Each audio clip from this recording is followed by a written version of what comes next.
What's up, guys? Welcome to the Modern Craftsman Monday. I'm following orders. Tyler, you have so much paint on your hand. Yeah, so Painted like I was 8 days ago. You paint today? I did paint today, but I just went to the job to paint and I had a podcast to record, so I really What was podcast was it? It's the Modern Podcast. The Modern Podcast. Nice. And we Wait, recorded on, contrary to popular belief, we record it on Tuesdays, not Stop Monday, telling but it people comes that. out Sunday night. Jeez. Sometimes, usually Monday morning. So we do Modern Craftsman Monday, but it's really Tuesday and Sunday night kind of thing. But that title was too long. Who are we talking with this week, John? What? I knew I was going to catch him off guard. It's JJ. Jason. JJP Construction. Jason. JJP. Cali. We talk Craftsman about properties. Yeah. How he said that he learned the skill set to be a developer, not a contractor, and only started learning about contracting 4 or 5 years ago. Started a YouTube channel, and we also learned how to write off that brand new Lamborghini Tyler bought. Yep. And there'll be another one coming soon because I need some more write-offs. I was digging into him a little bit. I was suspicious going into this. I think it was all fair because we had some technical difficulties, but he prefaced this conversation with a few choice words and subject matters that got me questioning a lot. And about midway through the podcast, I have a realization and it starts making a lot more sense to me. But please disregard me. With that being said, let's get into it. Before we get into it, you are a developer out in LA, in California. That's correct. But for those that don't know you, why don't you take a minute to introduce yourself, and then we'll get into your story. Yeah, so my name is Jason. I'm a Los Angeles contractor and developer in LA. And 90% of the work that I do is spec home development. So that's mostly what I handle. So you, off air, we talked about you had an interesting upbringing from, actually not being interested in the trades early on or even developing early on. But you also talked about your dad being involved not only in the trade, but also in the financial side of building out in LA. What was, dig into that. Yeah, so briefly, I grew up in a cabinet shop. My dad ran a commercial Did you cabinet guys business. have like kitchen and everything else? Just a shop. It was just the shop, one table. That's all we got. We watched the for Sauls breakfast. at night. We had fun on it. Like we definitely got to do fun craftsman sort of projects in the shop and learned a lot of stuff there. But never in my life did I even imagine one that I'd even take over the business or that I'd ever be a part of the business. And in about year 2000, my dad was already done with the business, never even thought that we'd want it. So he went and sold it and became a hard money lender. Obviously, 2008, I'm out of high school. I went for a year abroad. 2009, everything's kind of collapsing all around us. My dad has some foreclosures that he had acquired and basically hired a contractor to remodel and renovate those projects so that way he can try to get as much money back as possible. I, being the struggling musician that I was, said, "Dad, I need a job."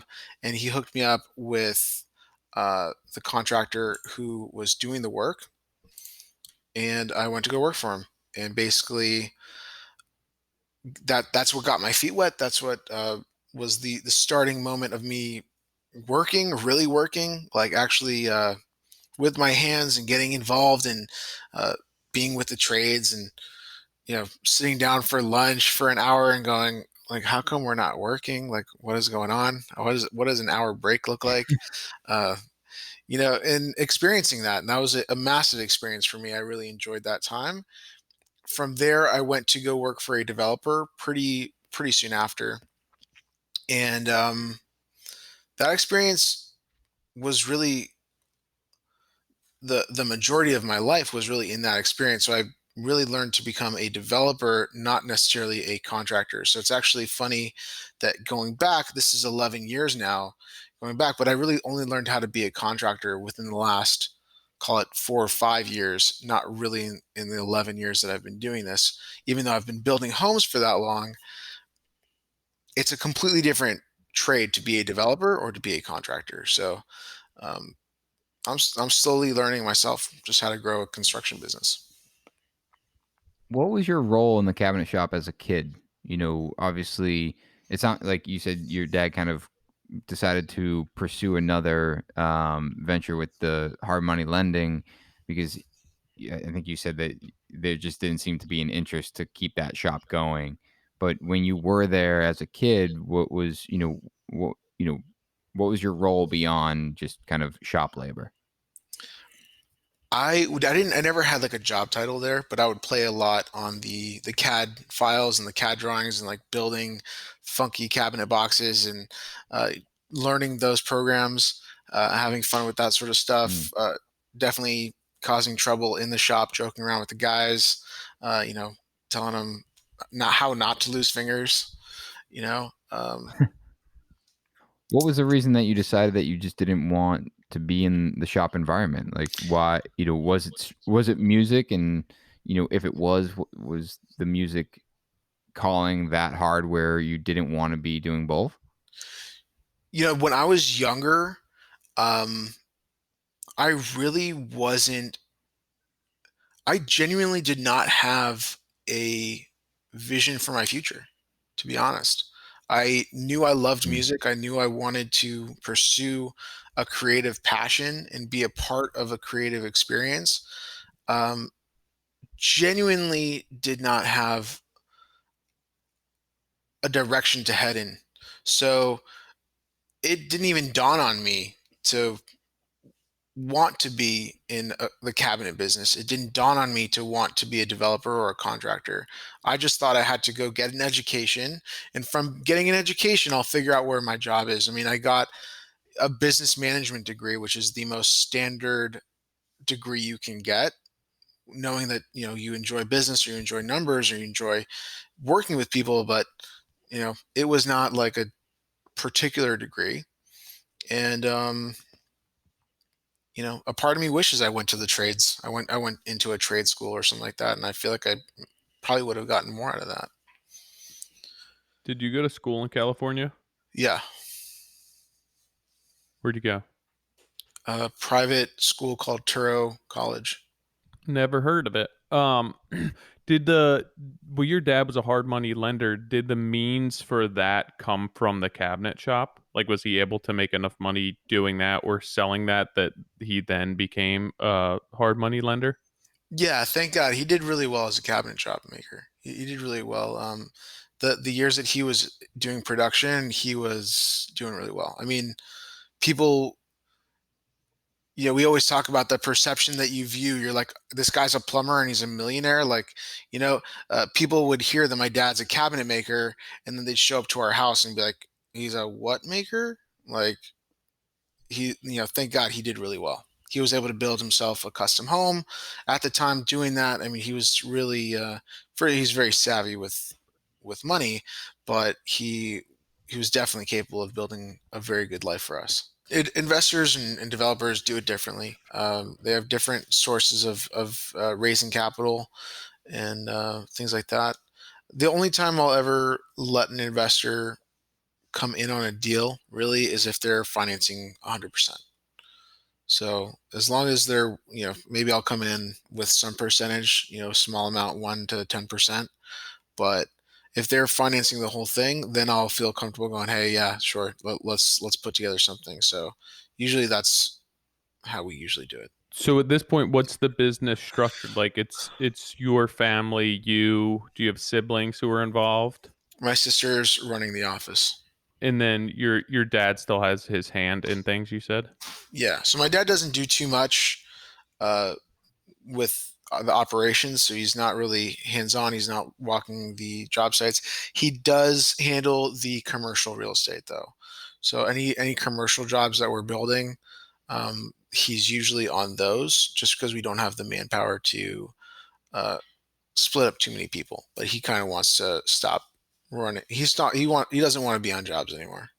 So what I guess going back kind of to where you transitioned into working with this other partner and that, that you guys went your separate ways, was it then at that point your dad was looking to get back on his feet and was like, hey, how about we look into this business? I know we can make money doing this. Let's kind of formulate a plan to get this up and running. Or was there something in between those No, things? we actually built the infrastructure while I was still partnered with him. So my dad was there from the beginning, being a part of the infrastructure, just wasn't involved in the processing. So he would deal with the banks, he would deal with the hard money, he would deal with a lot of that stuff, and then I would take it from production to sale.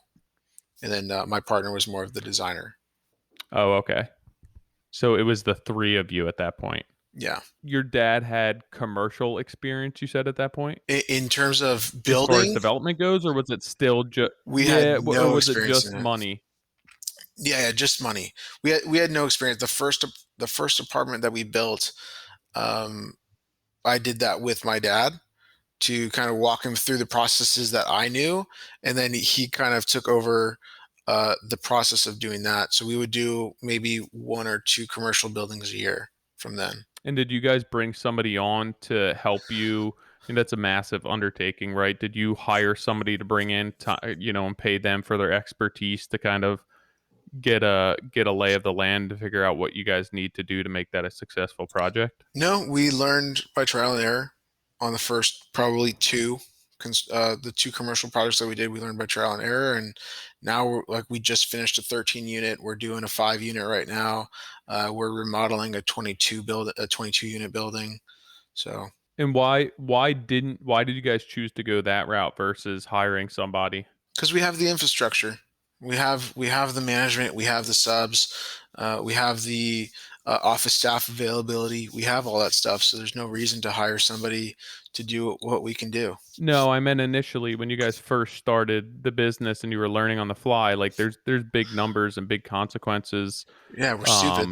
And the mistakes can really put you under. Why didn't you hire somebody, bring somebody on to kind of learn from? I mean, even if you paid them a big number, I'm sure that you would have walked away with more money at the end of the day than learning on the fly on, building a commercial project with no experience. Yeah, the first one we did, I didn't know that there was a massive difference between commercial and residential. So my dad was like, "Hey, I don't know what I'm doing. I need your help, Jace." And I came in and was like, "Okay, yeah, this like how hard can this be?" And we literally just went through the process, and there'd be so many hurdles that we had to go over, not understanding really that there really is a massive difference between the two builds.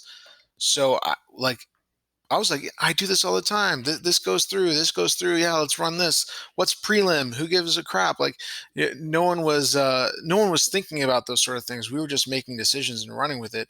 I think most likely it would have been better to have hired somebody, but it wasn't a consideration. It just wasn't something that even crossed our minds. I just thought I can do it. And how long ago was that first project? Probably 6 years by now. And how come you decided to go commercial initially? Is your stuff still mostly commercial? Or are you doing residential as well? No, we do 10 to 15 residential infill lots every year, and then we'll do one Okay. or two commercial units, commercial projects a So year. why did you guys choose to go commercial right off the bat?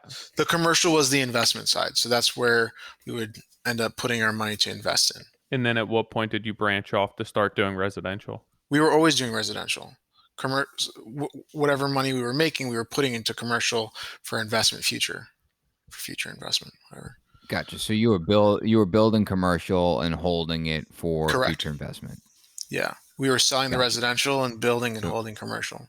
So the from the residential side of it, I know we keep touching on it, but as far as, getting into it, you went to work for a contractor who was helping your dad kind of wrap up some foreclosures early on in 2009, 2010. You ended up going to work for another developer, but you made a comment saying that, that's where you really started kind of getting the passion for this, and it wasn't you weren't trained as a builder or a contractor, you were trained as a developer. What Correct. what do you mean by that? Like you guys talk a lot about project management and procedures and things like that kind of go into a construction build. For me, it was about fastest production. It was like, how many Mm, people can we layer on top of somebody? What's the minimum we have to spend to make this look right? Something's not right. Okay, it's going to cost $1,000 to fix it, or is it going to cost 1,500 in labor to actually fix it? Let's just redo it. It was not based on systems and protocols in a general construction build. Whereas I feel like it was a lot more focused on the money, because you're building, like, mm, when you're a general contractor, you have a budget to deal with, and that budget kind of ranges between where they want to spend and where they're probably going to spend, and their contingencies and everything that kind of aligns with those, and you can constantly kind of adjust the project. When you're dealing with a developer and you are the developer, you're constantly referring back to that bottom line. So there'd be moments where the right. stair guy is going, hey, this project is going to cost me $16,000, and you go, well, my budget is 14, so figure out how to make it 14,000 and let's get this job done. Whereas there's probably different procedures where a general contractor is going through to make that process still be 16. Do you think that, I mean, looking at that example specifically, the stair guy comes to you, says this is going to be, $16,000, and you come back and say, well, my budget's 14. Let's figure out how to make it work for 14. Do you? While I understand that in that particular moment, it's helping the project be a success. Do you think that it's doing a disservice to him as a contractor or the trades in general by, I guess what I'm getting at is I feel like everything is always like squeezing the most amount of work out of someone for the least amount of money. And Mhm. it's like I look at, I had this conversation recently is like, all of these builders, oh, I'm a luxury builder, I'm a high-end builder, I'm a high-end, like it's like we sell ourselves to the client. Well, my markup is double what that is, but because I'm a premium builder, blah blah blah. Like you're Mhm. paying for my service. And then once that they sign on as a client, then we go out and then we find the cheapest guys to do it so we can increase our profit. Where it's like Correct. I have such an issue with that, where it's like I don't want our business to be built around that. I want our business to be, that stair is going to be $16,000. All right, I miscalculated. Like I need to understand. Like just walk me through it. Is there a way we can build a $14,000 stair? Rather than like I said, like I feel like everyone is always so squeezed out of it, and it just becomes this.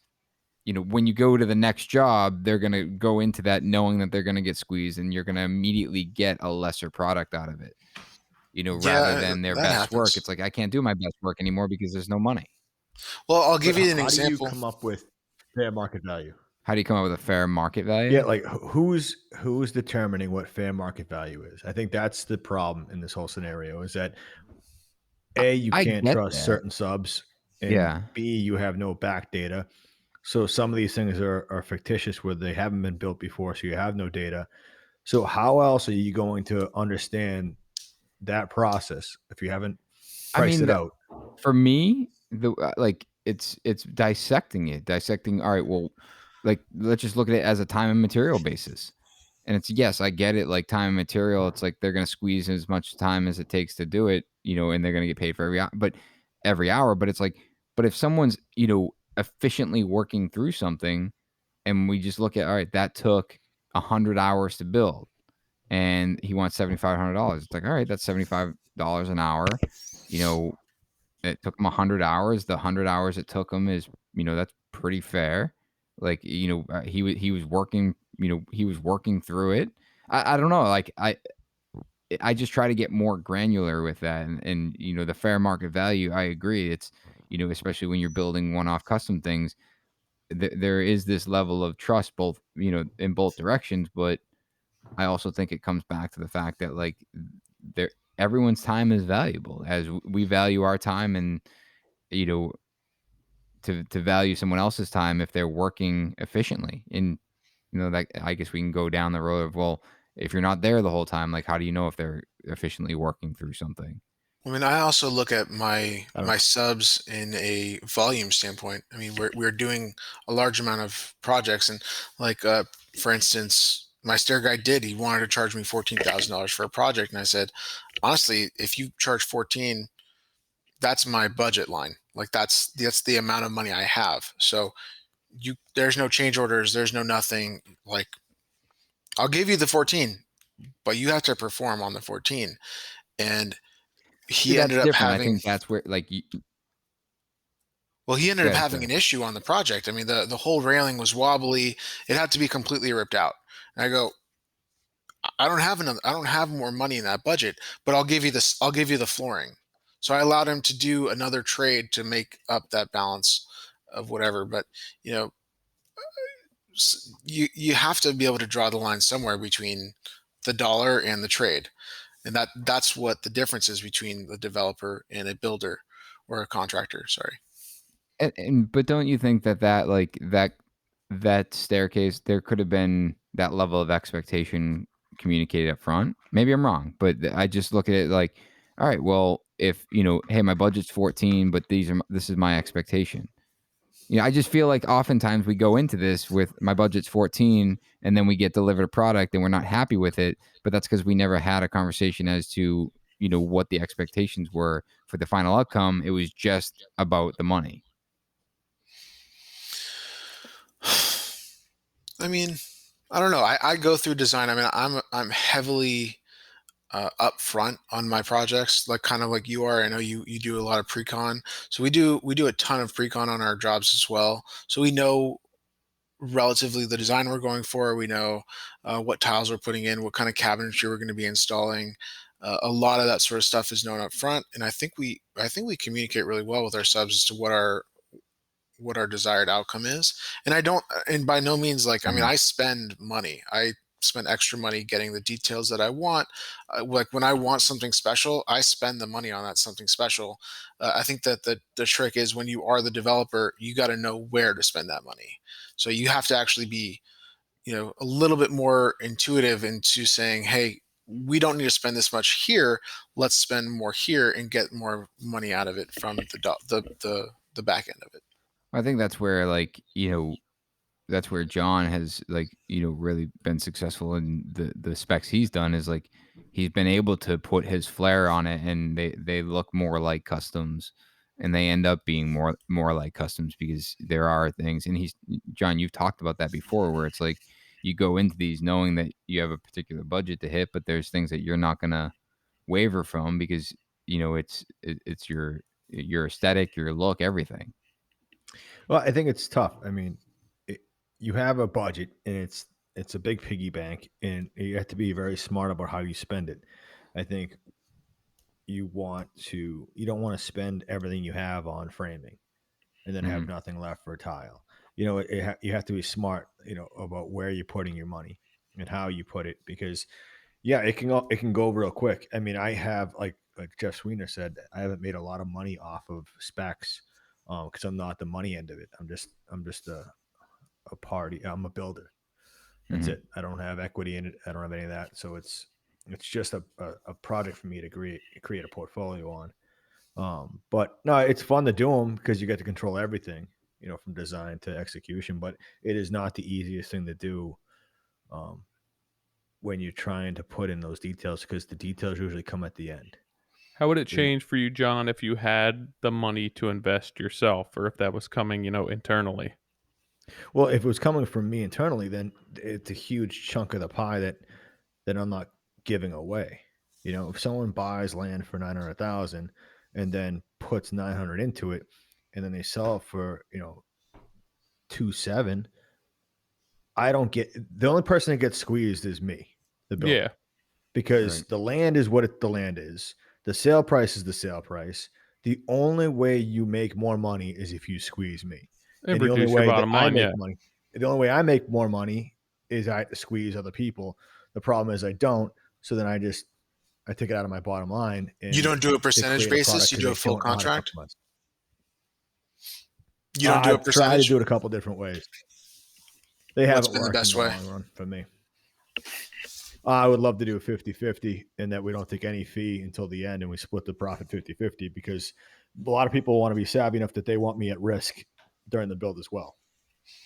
You know? Yeah, I've met people So who I'm not want to going do to that. do a GMP. The problem Well, there's no with risk. doing the partnership is that you still have to back up all of your data and all your files and all your invoices, and you still have to do all of that preliminary work. And how is like, the trust really has to be there.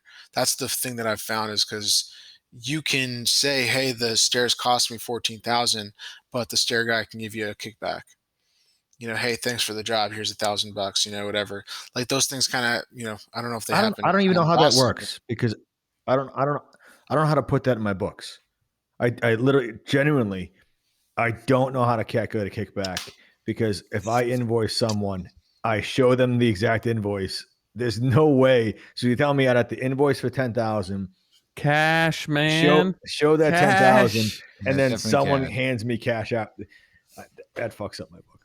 No, listen, you're No, like, man, it's not not on your worth books. it. It's just straight cash. There's no yeah, it's books not on your involved books. here. But yeah, I'm saying that it can happen, and people do It's do it. it's on somebody's Unfortunately, books. Podcast is brought to you by the IRS. there's- Well, the problem is it's on somebody's books because someone created a false invoice. No, the person who's giving you that kickback is most likely going to pay the taxes on that 14K, right? When they get that job, they're going to consider that a cost to their project. Right. They're Well, just it's basically giving income you a at that tip. point. Yeah. Yeah. But they're still making, without you, they wouldn't have made that money. True. Right. I mean, I'm not condoning this, but I'm saying that's the I problem think with that they're the splits. offsetting. I think. I mean, what I was going to say a moment ago is like I feel like this is just it's a bigger issue, and I know I don't have any experience in this, and I don't mean it. It's just like my own genuine interest is like I feel like this is a bigger issue in the sense that it all comes down to money, and we keep talking about this bucket of money, and you get to spend it any way that in which way you want. Where it's like, why must we be so controlled by the amount of dollars? And I know like for us as builders, yes, I get it. Like because there's someone that is funding this, a bank, a money lender.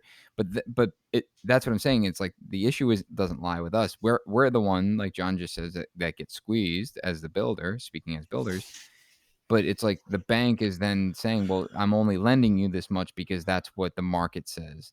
And it's like, but this is why, again, no experience. I'm naive to this stuff, but it's like,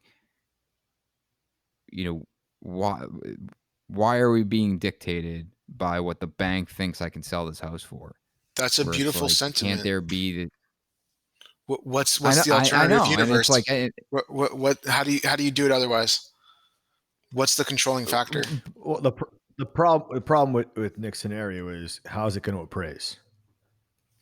So right, Nick, and that's you do your plan, you do your whole thing, and then the comps in the area don't comp out to what you've created, Right. and it's a masterpiece. I'm not discarding that, but Understood. no one's unless they're going to have to pay cash for it. So now your market pool is so small that the odds of anyone besides yourself putting money up is zero.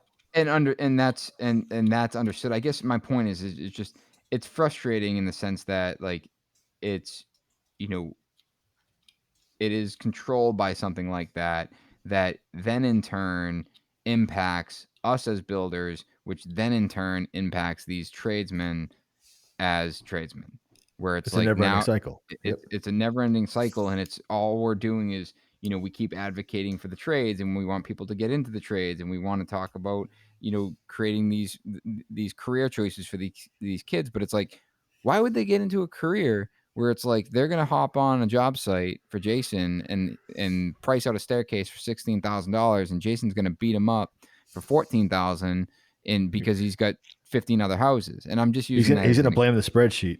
He's gonna promise him the next right. 3 jobs. Right. You But blame the but spreadsheet. but That's what's in my budget, and then I will tell you, I've created Jason. But that's the businesses for point. these people. It's insane that the subs that I'm I not use, discrediting that at all. they have like, have at these all. incredible Like businesses. They do.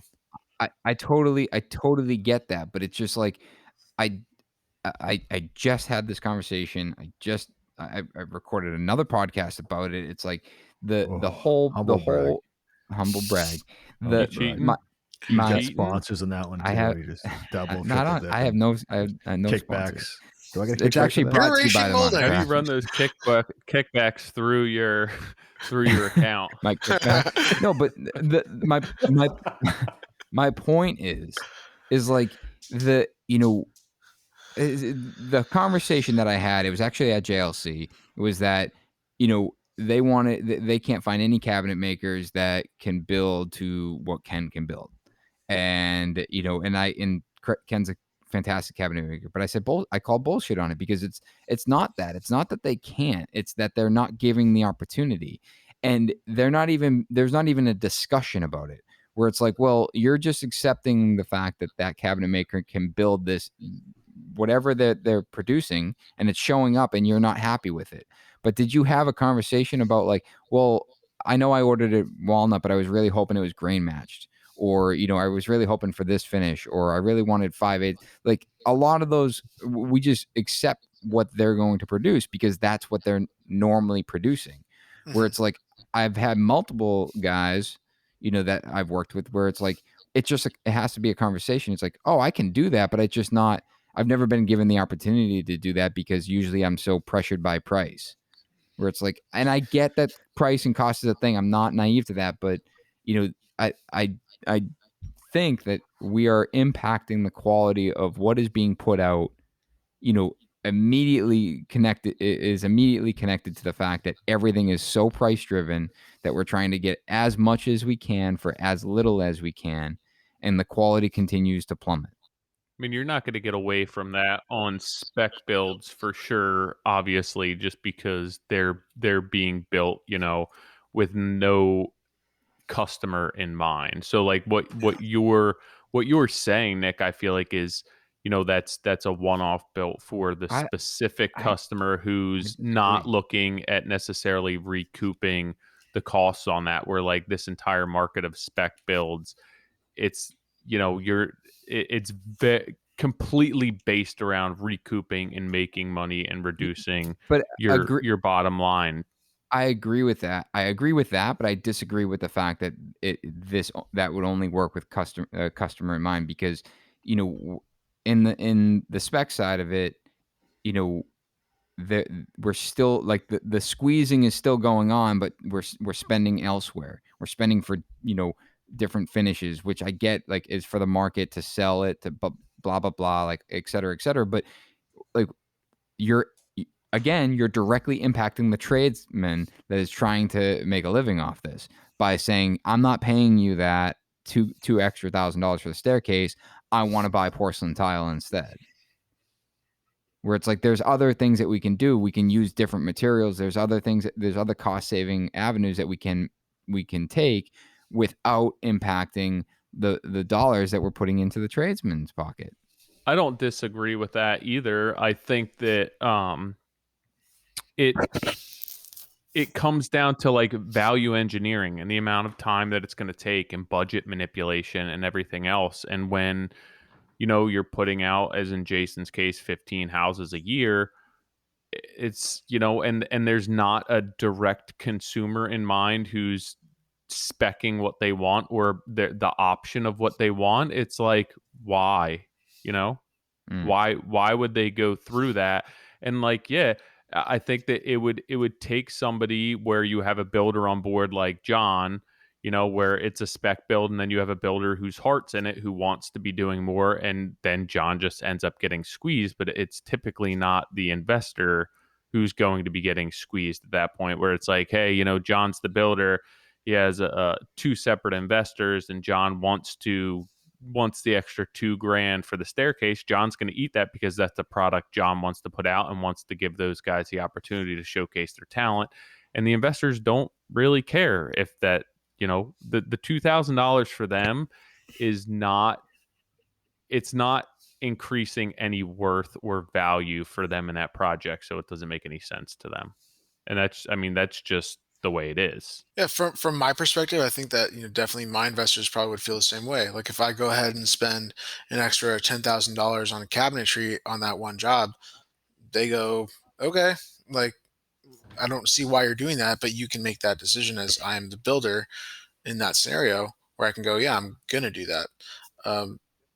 We try to build our products to be more custom built, not based on just a standard production build. We're definitely not doing production build style. So we definitely care about the products that we're putting out there. Every single decision and detail is thoroughly thought through, but at the same time, we have to consider the bottom line. But I also think that the subs that we deal with also have a different mindset. When you're doing custom projects and you're a subcontractor for custom projects, that $2,000 is a difference, because that is a detail that will affect how they do their job.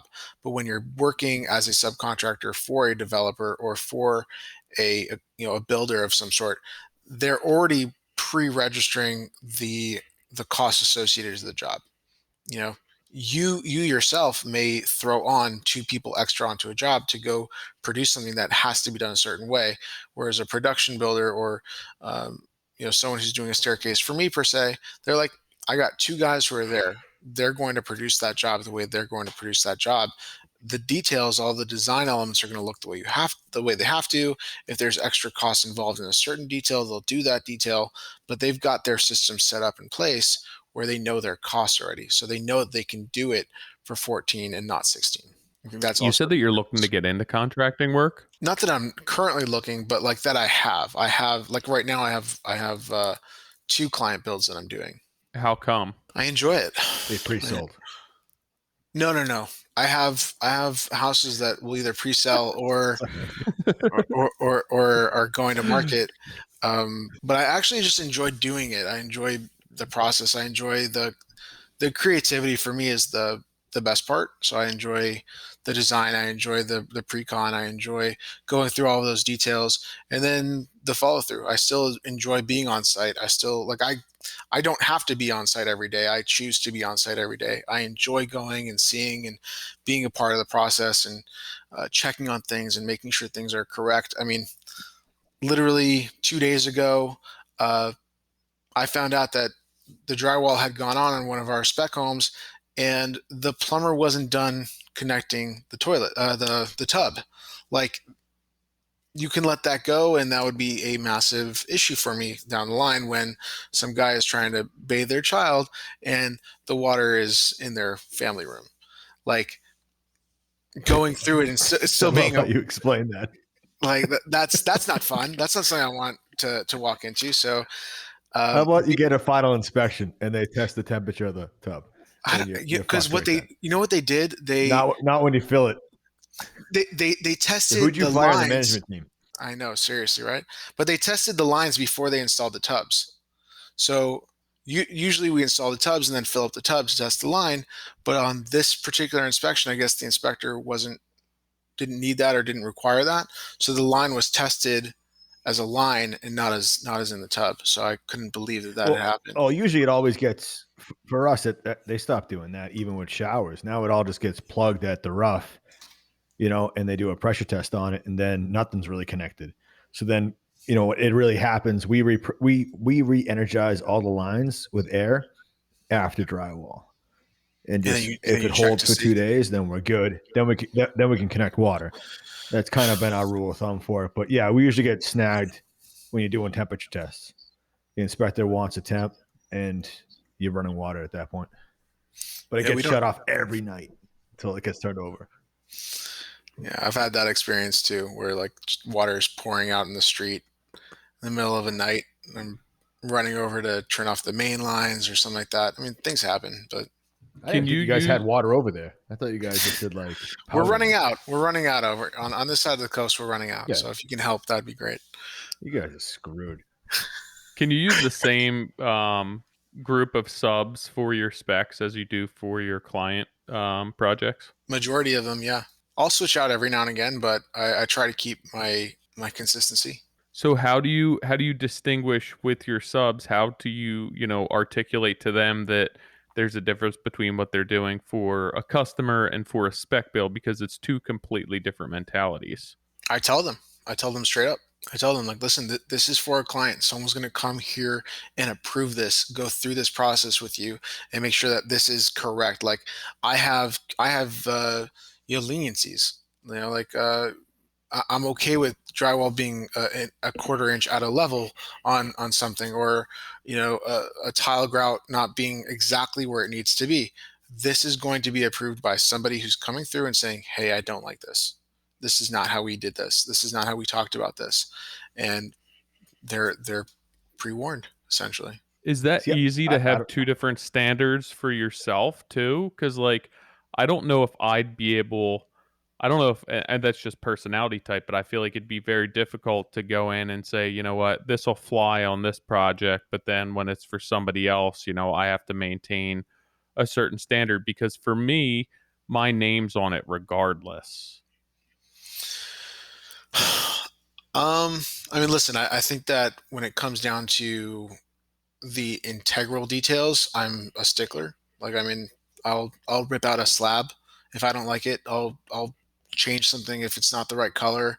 I will go above and beyond on my own projects to make sure that they uphold to a standard that I want to hold to. But there's things that I have leniencies on, and I believe that the things that I have leniencies on don't affect too much of what a client's expectation should be. But I also just reinforce the concept that, like, listen, like, last time I let you go with that. Like, that didn't fly so much with me, but I didn't make you change it. I didn't make you do that. I didn't make you redo the nosing on the staircase. Like, it was a quarter inch off on one tread. I'm not going to make you redo that. I'm not the devil. But this is a client house. You need to be on target with this. You need to double check. You need to triple check your measurements. You need to be right where you need to be right. So that's kind of how I think I handle it. All right. I need to understand how you manage 10 to 15 projects at a time. I have a team. Yeah. If I tell a client I have a team, they're going to call bullshit and they're going to want to know more. I could tell them I have minions. I could tell them I have Oompa Loompas. Yeah. Break it down for me, brother. Break it down and show us how it's done. We have production meetings every 2 weeks. We have we don't use any apps, which is surprising to a lot of people. We actually do all of our communication through Google spreadsheets and docs, and then we upload everything to Dropbox. So we have everything uploaded, so I can see all the invoices for that week, the complete spreadsheets for that job, project communication. So if a project manager is going away for the weekend, I can see what he's in the process of doing, what he needs to still complete, his list for the week or the month, whatever he's working on. We have updated pictures that we upload constantly. Jason, real quick, break it down on how many PMs do you have and how many, like, just give me the overall, like, payroll. PM, Sure. supers, back office, and then we'll break it down to how many jobs do you give each PM or super. Just that's how I'm going to understand this. You just jumped right into processes, and sure. Sorry about I have that. a PM right now. When I ask him something, he gives me a bunch of other answers, but didn't really answer what I asked. Yeah. I love all that info. I love it all, but I don't get. Sorry. Okay, so we have, including myself, we have 3 project managers. My dad does the commercial side. He's not included in the 3. So he'll project manage the commercial buildings, but so we have 4 if you include my father, 3 if you don't. The 3 of us do the residential projects. We don't divide it up equally. We don't divide it up fairly. It's really more about actual region and location. Where is this project going to be? Hey, that's close to Ed. Let's give that to Ed. Hey, this is going to be over here. Oh, that's close to Jason. And then I have a project manager that works under me, essentially, that helps me run my project. So I'm not there all the time. And then that'll be for him to handle. So that's kind of So how we divide geographical it. area Yeah. is per PM. And what's that usually end up equaling? 3 per project or 4? Like at any given time, if closeout's happening in startup, you might have overlap of 2. What are you talking numbers? I would say the average is probably 3 per person. I mean, Ed Okay. right now is working on a 5-lot subdivision, so he's literally building 5 houses, 5 ADUs, and then he's got 2 more projects in the Mar Vista and Venice area. And then we personally just wrapped up 2 projects, and now we have another 2 that we're wrapping up on. So it kind of staggers and jumps in and jumps out, and then we have more projects in the queue, a lot lined up, doing plans, doing plan checks, design, all that sort of process that we do now. Plus, we have 2 girls in the office who do the bookkeeping and kind of just office management, essentially, and then 1 accountant So they that do kind like of schedule. no, they don't do any They do scheduling. like what else? They just cut checks. They're cutting And checks. they do recs with the bank. Yeah, exactly. Everything with the bank, doing all that sort of stuff. Any Okay. So then gas, electric, utilities, any of your things like stuff that. is any of your stuff pre-selling? Yeah, a Or lot is of it it's like pre-selling. so? I guess I'm trying to understand the PMs are doing what? Are they working with the client on a day-to-day basis? Are they doing any of the invoicing? Are they doing any of the budget? Are they pricing out everything and buying it down? One PM is, and then I do the projects. I do that stuff for my projects. I don't allow my project manager to do that Okay. stuff for me. So I'll handle that stuff. I like to let him grow into those positions as opposed to hoisting it onto them and not necessarily being prepared for what that is, because they don't always necessarily have the education to handle the amount of workflow that comes with. Truthfully, So we can call him a super. yeah, super, I guess. Yeah. And then I also have 5 laborers, including that. So I also carry 5 laborers with me that, In-house? yeah, in house. I have a bunch of college kids that we use. Yeah, I mean, I guess you Labor consider ready. them. We got kids hiding behind. You got kids sleeping behind dumpsters for labor ready. Yeah, I mean, I run a small landscape business also, so those guys mostly do the Whoa! landscaping. Yeah, Buried the lead. that's where I thought your guys are going to be like, oh, great. So let What me get does this this straight. guy do? So you guys mow turf? How's it work over there? No. We're Like, just what doing are you like guys? What are you guys backyard. maintaining for landscaping? No, Dirt? backyard remodeling. It all started. I started a company called Maintain, actually, that was supposed to help maintain the houses after we sold them, but no one was interested in the product. Like, no one wanted to hire me. Why? I don't know. Were I they didn't. just done with? Yeah, they were like, Jason, They were done we're with not them. interested. Yeah, I don't know. I don't think I knew how to price out the appropriate product that I was trying to sell. Like, I wanted to like have people come in and mow the grass every week and seal the countertops and clean the gutters and power wash every 6 months and change the filters and fix a light bulb here and there. Like, I wanted to kind of have that for the hundreds of homes that I had built, and I maybe got like 1 or 2 homes that were like, yeah, let's do it, sure. And what can you really charge? What's the price point of those houses? At the time, they were like in the I'm 3 trying to millions. understand the market. They were like in the 3s, but like now those houses are like worth like 6 currently. I feel like that's a no-brainer for that market pool. Yeah, right.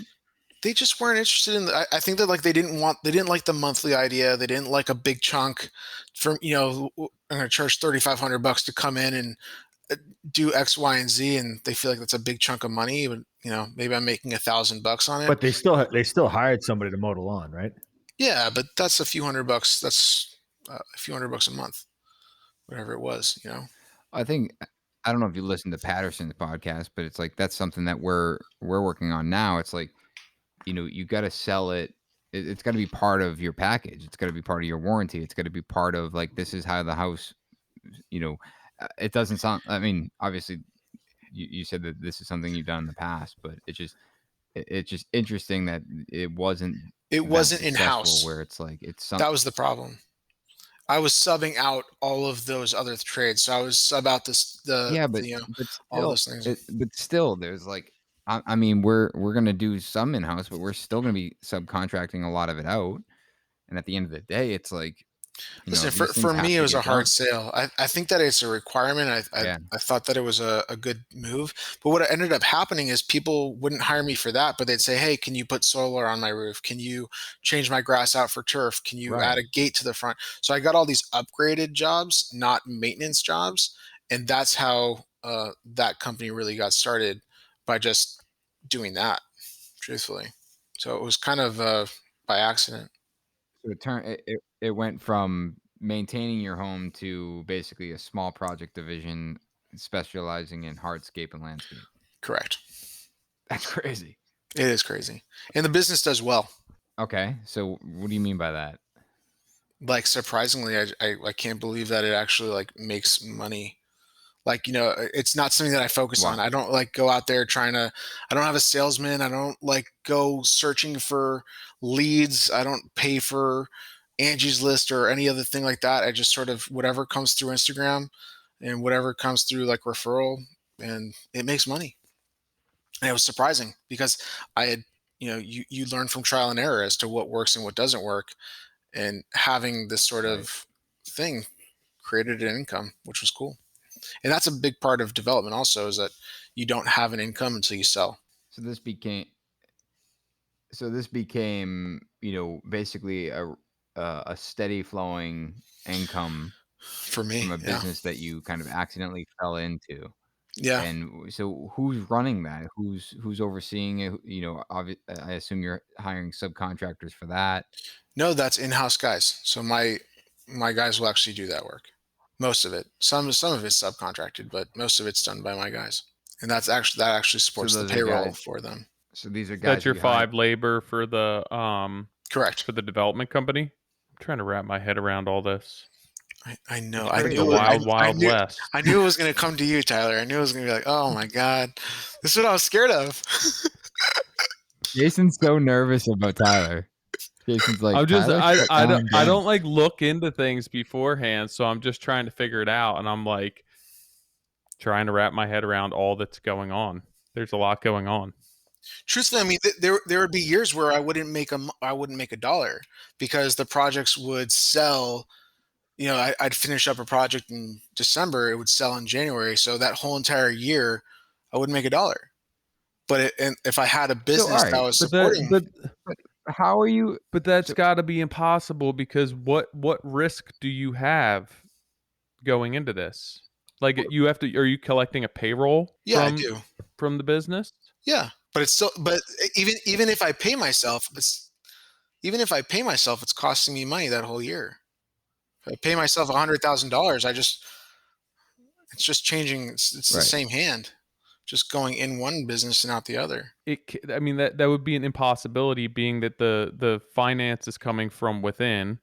You have multiple people from within your family working for that company, so that But it would you would have to be doing something extremely wrong to not be making money.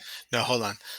Doesn't mean that I didn't make money the year before, right? Doesn't mean I have the money. Doesn't mean I don't have the money in my pocket. Just because I can support myself doesn't mean I'm earning an income, right?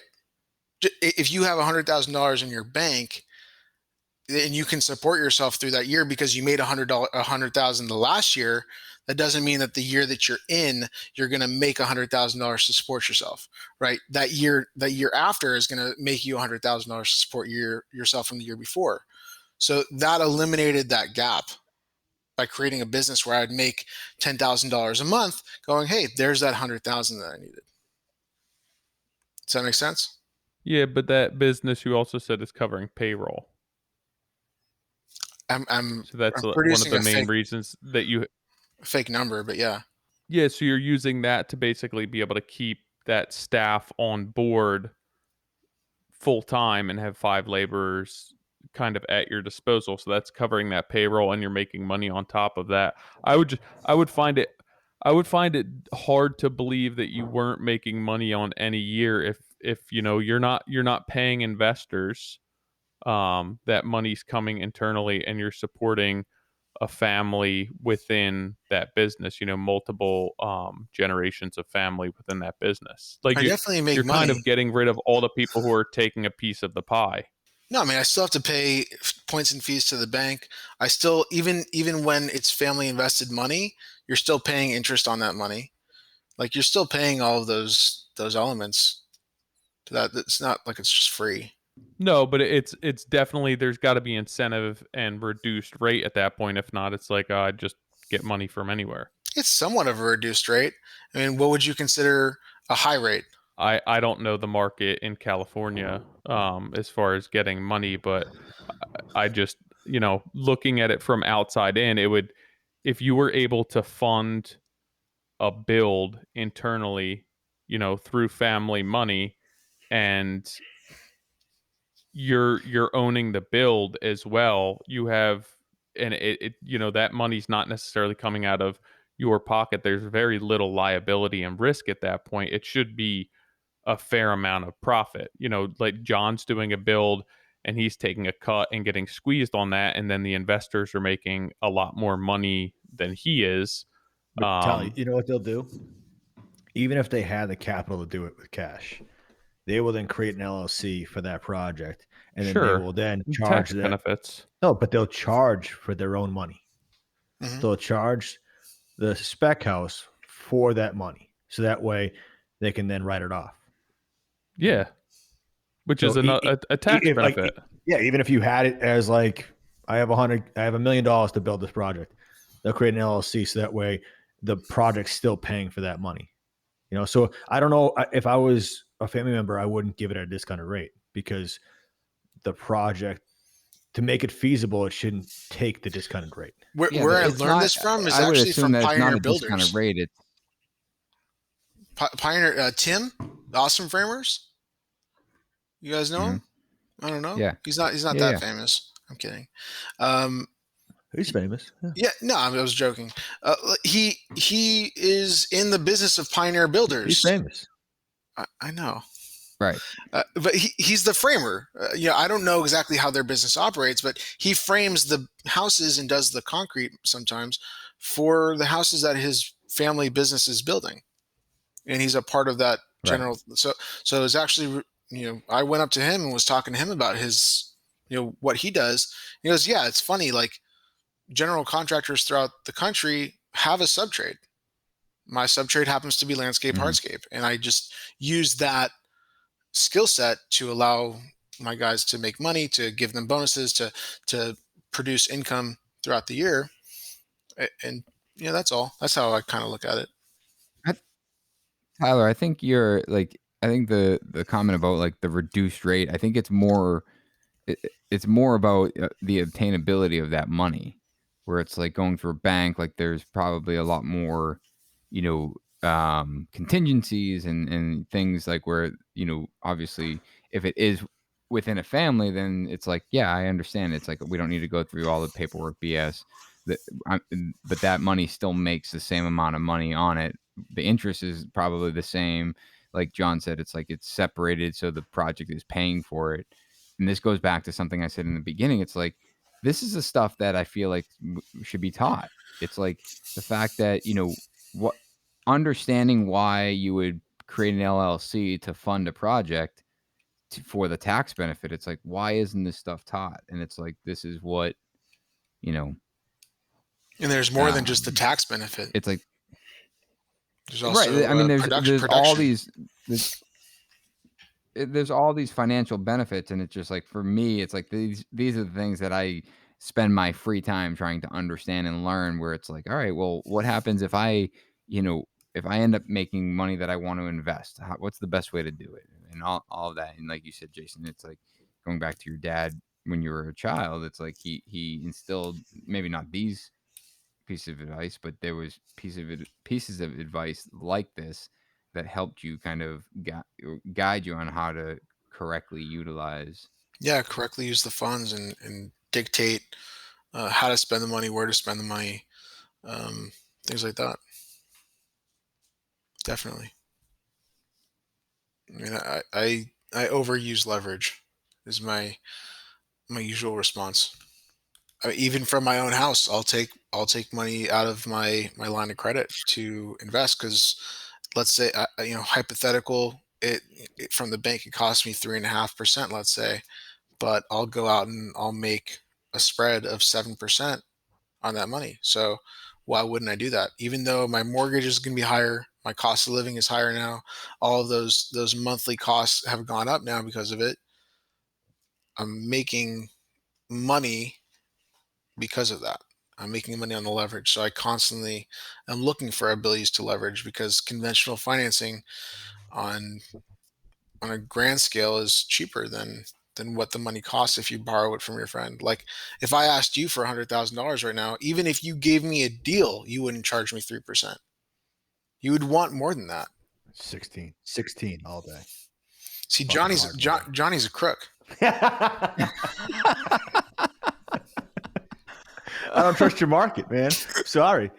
Think your whole place is gonna burn up and crumble off like in the next earthquake. I mean, typically hard money is going to people who aren't going to be able to get those funds from conventional financing anyway, whether it's people, you know, who the house isn't going to appraise, or they don't have good credit, or they have too much, you know, they have too many liabilities at that point. So then they're going to a private investor to try and get those funds. So typically you'd be paying a higher interest rate than a bank anyway. Well, I mean, the rule is OPM, other people's money. Oh, That's it. You know, if you can do whatever it is you want to you have do, a shirt for that? if you can start it, that'd be great. With your leverage, I will actually be able to get that hashtag going. But yeah, if you Well, can I think do it, the other part of it is you're making your money work for you. Like the Yes. money that you have in equity in your house, it's sitting there. You have the ability to then use that. yeah, You know, and you know the market well enough that it's not at a high risk, that you're not gonna take $100,000 out of your home equity line, go to the casino, throw some die and lose it. Like that's risk. But Right. you know the market well enough that you're going to be able to have a return on that money. So the risk is very minimal unless the market tanks.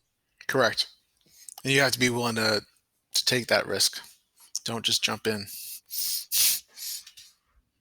Well, you've dialed into it. If you're doing 15 products at a time, I think you've already jumped in. Yeah, a little bit. So you tapped into the market. You're in the vein, bro. My feet are wet. Maybe my knees at this point.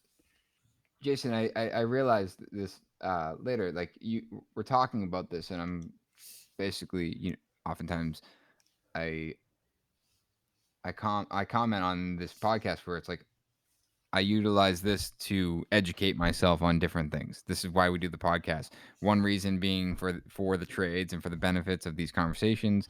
Very much also selfishly, so we individually can learn from it. And you're talking about all this as the whole side of development, which I'm really interested in. And you actually have a YouTube channel called Buy, Build, and Sell. Correct. So is the premise behind that? Why isn't leverage in there? So, I'll go back. Go ahead. Nick. Buy, what would it be? Leverage, build, sell? That's going to be a separate channel. It's a separate channel. It's a separate channel. Leverage other people's money, build, sell. Yeah. So yeah, I guess why the channel, and like what are you trying to accomplish with it? So the main reason why I started the channel was I was kind of say Nick. It was Nick. It was Nick who really inspired me. There was timestamp, please. I'll go back. Truthfully, when Puffin Media did like one video for you, I remember seeing that video going, why the hell is this guy spending money on this really fancy video for a toilet or something like that? And those jeans. And those jeans. And I remember thinking that, going like, not in a negative way, just like, what's the point? But at the same time, at that point, I don't think I was anywhere close to having the amount of followers I had, or even generating a business out of it. But going back, I look at that going, that was really smart. It was actually a really brilliant move. I actually think that a lot of the people that saw it were like, yo, we need to level up to what Nick is doing in terms of marketing on Instagram. And but I think last year or something like that, a YouTuber did a tour of one of my houses, and that like blew up, and people loved it. And he was like, "You have like with what you're doing and the process that you do, how many homes you build, all these other things, like you should be on YouTube. Like you should be documenting what you do." And that was, he kind of said like, just give it a year, try 1 year. So I gave it a shot, and I kind of just tried to build a YouTube show that would give people insight into what I do. Truthfully, I enjoy, the main thing about me is I'm very creative. I enjoy being creative. I enjoy creating. I enjoy everything that has to do with creativity. So even the fact of like building and what I do and the process behind it, I love seeing the behind the scenes of how things are done. I'm very into that stuff. So that was basically me, and this was just another outlet to create. Essentially, that's where I get my fill. So how are you structuring that YouTube channel? Like who's the, or who's the demographic that you're marketing towards your viewership, or what are you kind of looking to get through that? Not that you're looking for a return necessarily, but like what is the like the purpose of doing all of that? Like you said, you saw Nick doing it right and leveling up and kind of getting to the next level. What for you, other than kind of fulfilling that creativity or that desire within, what's the next thing for that? I had no idea where it was going to take me. Honestly, I kind of dedicated myself to a year and see how the channel would grow and see what would happen. It's created a life for itself, but I don't think it's anywhere close to what it could be. Truthfully, I don't think it's like blown up by any means. But I don't. My demographic is anyone who is interested in the trades, anyone who's interested in real estate development, interested in the numbers behind it, the processes that go into it. I don't do like detailed plumbing video, or at least nothing that's too detailed. I try to keep it general in the scope of development and not trade specific, but at the same time trying to break down videos into uh, points to kind of be specific about. Um, but I'm not Is gearing it it towards a client I'm base. I haven't watched it. Is it more educational than anything else? Like are you trying to kind of educate people as to what how you could do what you're doing? I would say it's educational entertainment. To some respect, I'm just being me. I might say a joke here and there. I might be funny, even though you haven't smiled once, Tyler. No, I'm kidding. That was a joke. Um, But I think my microphone's hiding it. No, I was curious if it's more like you're documenting your process for the sake of documentation and kind of, I know that, Nick does a lot of documentation with his, and I think that some of it does come off as educational, but I was curious if yours was more so, hey, you want to get into it to development, this is what you could do, this is what we do, or if it's more just kind of documenting you going through the daily operations. I try to teach something in every video, whether it be financial or trade related or anything of that, like something that people wouldn't even consider thinking about, something stupid like a survey. People are like, how do you know where to place the house? Like there's a thing we do. It's called a survey. This is what they do. They come on, they create points for us, and this is how we know where to place the house. So even something as simple as that, but I think I gear it more towards a somewhat educational, but also just entertainment of like seeing the process, seeing what goes through it, and kind of being a part of the process. I don't do it technically for uh, documentation purposes. I'm not like going back going, hey, what did we do there? Like I do a Matterport for that. I mean, Um, you got 70 plus videos up there. That's I know. I That's an accomplishment in itself. It's a lot. So, Yeah. not paying attention. I'm looking at all his thumbnails. yeah, I'm at Brad's YouTube now. I'm trying to give like context to like the amount of time and effort you guys have put in. Similar follow subscriber count, you know, dropping, you know, 2 to 3 a week. Who is the YouTuber? Ennis? Ennis is the NS? YouTuber. Yeah. That's who he was. How'd you know? Yeah, I've seen it. Oh, Nick reached out to him. I think no, I didn't. He's touring his project this week. I've watched a lot of his videos, and I just popped on one of yours, and someone commented that, oh, I watch a lot of Ennis's videos. I'm like, oh, it must be him. yeah. Is that who you named your company after? It's ENES. Oh, So if you have actually, I would love to chat with him if you have his contact. We should get him on the podcast. Yeah. Well, he has a definitely. cool YouTube channel. He's got 1.2 million subscribers, and he tours these like 54 million, 38 million, 32 million, 18 million. I'm at 39. 137 subscribers on the one I'm looking at. It must not be the same NS. No, it's ENES? YILMAZER. Oh, so it's more than just NS. But if you type it in, it should pop right up. He- But yeah, so he kind of Yeah. he was like the reason that I started the channel. He was a big inspiration for me to do it. He like helped me through a lot of the little stupid things that kind of come with doing it. But it became like a fourth job for me. I was like, it's a lot. You have to really enjoy it to keep on doing it. It's hard. Are you doing it yourself now, or you have someone doing it? No, I was paying someone to do the production, and then like it would just be difficult because we weren't spending that much money. So all of the edits were freelancers and 1,000 corrections and constant revisions. And Have you considered asking your landscape crew to help? yes, yes, they weren't. I don't know interested. how you get away with it. If I slid that joke in, I'd be an asshole. No, I'm probably coming off as an asshole. All right, because I know that he's joking. That's why.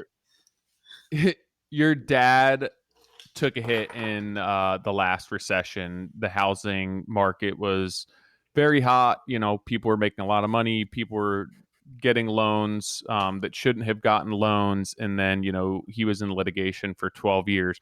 At this point, you guys are investing in commercial real estate, which should be relatively secure and lower risk. What else is your dad kind of instilling on you to be doing at this point that, you know, the market in California is off the wall right now? There's a ton going on. People are getting low interest loans, paying over appraised value for homes, and you know, building homes that just because right now they're making a certain amount of money, potentially they could be over their head a few years from now. What is he kind of doing to ensure that he's not back in the same boat that he was 15 years ago? We're trying to remain cash strong. That's the truth. If you stay cash strong, you stay cash positive throughout the process, you're kind of prepared to take on. What do you mean by cash strong, cash positive? You know, because we talk a lot about being in debt, and I know it's good debt, but can you just like explain that a little bit more for my own sake? Yeah, like, you know, OPM, it's other people's money. So you'll keep, you know, if you're borrowing $1 million, that's great, borrow $1 million, but how much money do you have in your pocket to protect yourself if that $1 million goes bad? That's what I mean. Right. So like we had just purchased a shopping center at like a month before, maybe 2 months before COVID hit. We had purchased a shopping center, and I was so excited about it. Like the cash flow was going to be so good. Like it would have been great. And COVID hits, tenants are questionable, contracts are questionable, everything's happening. There's no renegotiation on the contracts or the mortgage. You know, like everyone's like not paying their mortgage, but all of a sudden I'm like, I'm not going to not pay my mortgage. And we started doing the calculation. Okay, how long can we go? Like, what money do we have available? How far can we go, keep on paying this mortgage and keep that asset alive before we're in default, before things go wrong? And how long could we stretch that? And those were the kind of calculations that we kind of sit with on a daily basis going, okay, you know, if this doesn't work or if that doesn't work, what's our jump out? How do we fix the problem? How do we fix the situation?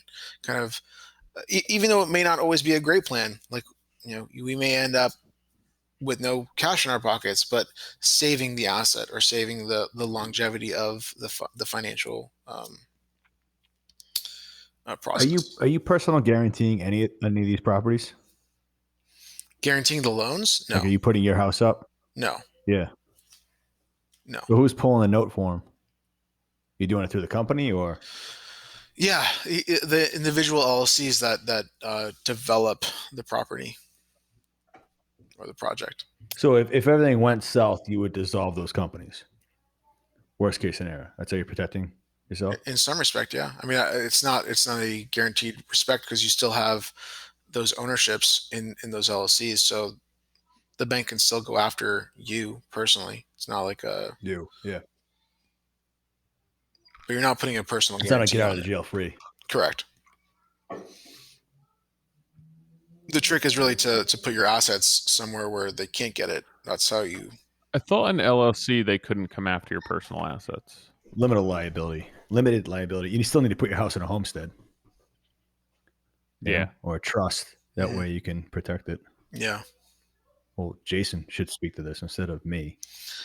So essentially, I don't what like you to guys give that kind of advice because it can get rocky when people aren't necessarily knowledgeable about what you're talking about. And No, I was just trying to figure out what you're doing.